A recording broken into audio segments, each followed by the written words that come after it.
Thiruvananthapuram Vattiyoorkavu station മാർച്ചിൽ പോലീസിനെതിരെ പോടാപുല്ലെ പോലീസിനെ മുദ്രാവാക്യം വിളിച്ച മുൻ DGP ആർ ശ്രീലേഖയെ പ്രതി ചേർത്ത് കേസ്. ആർ ശ്രീലേഖയെ പ്രതി ചേർക്കാത്തതിൽ ആക്ഷേപമുയർന്നതിന് പിന്നാലെയാണ് നടപടി.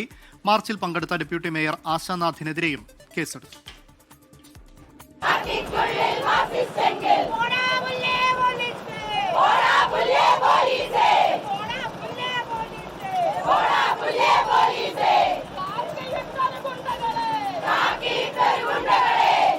നെട്ടയം സംഘർഷത്തിനു പിന്നാലെ BJP പ്രവർത്തകരെ പോലീസ് വേട്ടയാടിയെന്നാരോപിച്ചായിരുന്നു വട്ടിയൂർക്കാവ് സ്റ്റേഷനിലേക്ക് BJP മാർച്ച് നടത്തിയത്.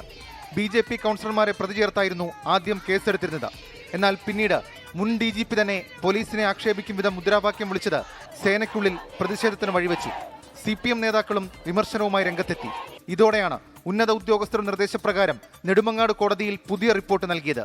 ഇതിന്റെ അടിസ്ഥാനത്തിൽ ആർ ശ്രീലേഖയെ 5-ാം പ്രതിയായും ഡെപ്യൂട്ടി മേയർ ആശാനാഥിനെ 6-ാം പ്രതിയായും ചേർത്തു.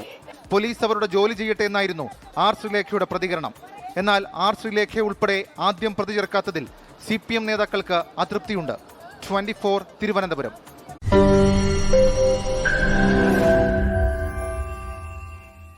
ലോകത്തെവിടെയായാലും ഏത് സമയത്തും 24 വാർത്തകളും ഓഗ്മെന്റഡ് റിയാലിറ്റി പാക്കേജുകളും എക്സ്പ്ലെയിനറുകളും വിശദമായി കാണാൻ ഞങ്ങളുടെ YouTube ചാനൽ നിങ്ങൾക്ക് സബ്സ്ക്രൈബ് ചെയ്യാം.